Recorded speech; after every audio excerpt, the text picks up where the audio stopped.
Hey mages, welcome to today's video, and today we are looking at Aetherdrift's most expensive cards, the money cards from the set, newly released. This set is got some pretty cool cards in. I am going to say there is a bit of a chase rare in this pack, in this set as well.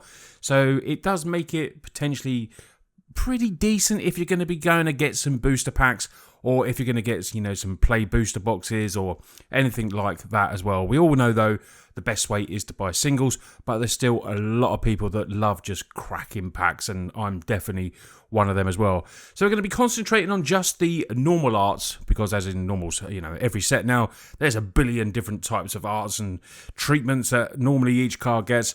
But the ones that you're most likely to pull are the regular standard arts. So without further ado, we're going to get into this top 10. Starting off at number 10 at £5. And I will say all the prices come from my sponsors, Cardmarket. So £5, that's probably around $7.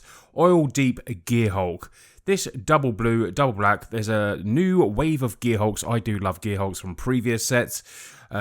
This one, it's nice dimmer colours. It's a 4/4 lifelink and ward 1. This is not legendary either. Looks a pretty decent card, and I think it'll be slipping into dimmer, mid, dimmer control types of deck, because it's a 4/4, helps with a bit of lifelink. The 4 damage stays out the way of lightning strikes and stuff like that. When this creature enters, look at the target player's hand, you choose a card from it. If you do, the player discards a card and draws a card. So you can look at target hand, choose any card from it as well. So it goes for hand disruption, a nice beater, bit of protection with the ward 1, and has lifelink as well. So all in all, a pretty decent card, and one that might sort of go up a little bit in price as the set starts to finds its way into standard meta. The next is a land, Wastewood Verge, coming in just over the £5, £5 10p. This is a land that taps for green and potentially a black as well. Add a swamp mana, only if you control a swamp or a forest. Come in untapped these as well, so pretty decent. Obviously, turn 1 this down is only going to tap for the forest mana, but still, these lands, they're very, decently priced at the moment, and for me, they're definitely going to go up a bit. So the rest of them are under that price, so it might be time to pick up a few of these. Then we have March of the World Ooze, $5.25. March of the World Ooze, 3 triple green. Enchantment Mythic, creatures you control have base power and toughness 6/6. Their oozes, addition to their avatars, and when an opponent casts a spell, if it's not their turn, we create a 3/3 elephant token. So going to be great against control decks and anything like that if they want to play in our turn, which is generally what they will be doing with this. I can see this being a really good staple for green decks in Commander. It's a nice big enchantment, and it may be in Standard if you can, use the ramp and ramp out a little bit to play this. And there's plenty of ways. There's, the elves to go in, and there's ways to just put lands into play earlier. So you can potentially drop this in there and then start, making some big creatures on the field. And then if you're playing against control, it's going to be all the much better, because you're going to be creating those 3/3 elephants, or they just won't be able to play a spell. So I do like that card. I think it's pretty cool. Next card is Riptide Gearhulk, just over the $5.50 this one. 1 double white, double blue. It's a 2/5, but it does have double strike. Also prowess. So in the right colours for a creature with prowess, you got white and blue. Plenty of instance ways to get this up. This spell getting a +1/1, and the double strike is just going to be a massive beater as well. When this enters, for each opponent, put up to 1 target non-land permanent that player controls into its owner's library, 3rd from the top. So you could potentially get rid of one of their best creatures, enchantments, Planeswalker, anything, and then just tuck it away, and you're left there. Now, if you've got a way to blink this, which would be really good, blinking this and then just keep tucking stuff in those colours, there's blink effects in white, I think it'd be really good. And then you'd be able to just basically just annoy your opponents. And blue-white control, this might be some kind of blink control kind of card.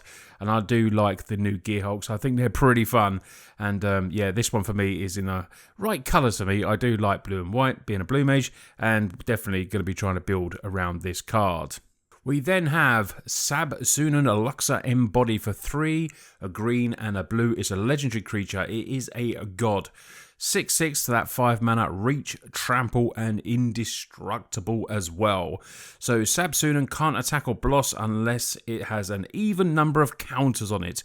So there is staples in the gods that stuff like this, but they can't attack or block unless they reach certain criteria.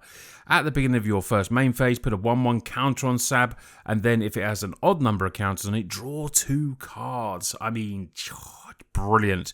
I will probably try and sneak this into my Tachiova Commander deck because I can put counters on and drawing cards is what I want to do.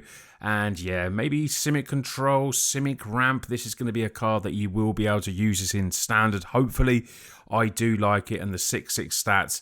And when you can get it to attack and block, you've got a reach, trample, indestructible 6/6.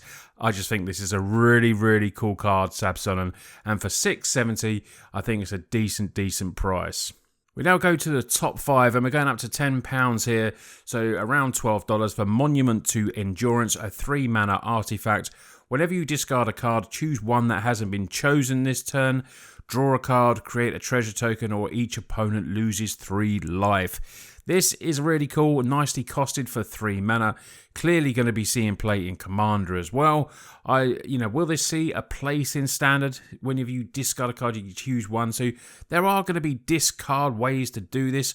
Usually in Standard, it's been where you're getting your opponent to discard. So now you're going to have to doing it yourself. So ways in red, draw, discard, plenty of ways to do that. And I think, this could be a nice little engine.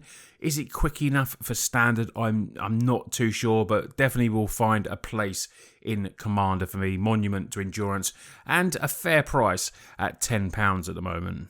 Then we have a very much talked about card coming at $13.75. It's Radiant Lotus, the 6 mana. Sack an artifact. Sack one or more artifacts. Choose a colour. Target player adds 3 mana of the chosen colour for each artifact sacrificed this way. Now, 6 mana does seem a lot, but the effect that you get here where you sack one or more, you just keep saying, choose a target player, then you add that 3 mana. So, but sacking one or more, then you just get to add mana. But maybe you sack a token or something like that, or treasures, or anything like that, or then you have sack effects on the field as well. This was going to be definitely going into Commander decks without a doubt. Will it go into Standard? Probably a bit too highly costed for the aggro of Standard, I'm personally thinking. Unless, you can get ways to cheat stuff into play, though. So that might be a way of putting this in there. But yeah, Commander, this is where this is going to be. And Radiant Lotus is a very much talked about card. And it's pretty sweet. We now go into the top 3. And at £15, Bright Glass Gearhulk.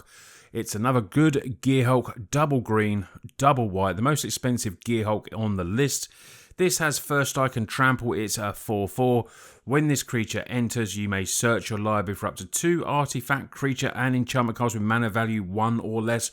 Reveal them, put them into your hand. So you're getting a big first striker for 4/4, which will take care of a lot. Not Sheoldredge, unfortunately. Does have trample as well, but it has a cool effect when this one comes in. Obviously, they're not legendary, the Gearhulk, so you can put multiples into the field. Search into the library for up to 2 artifact or creatures enchantment cards with mana value 1 or less.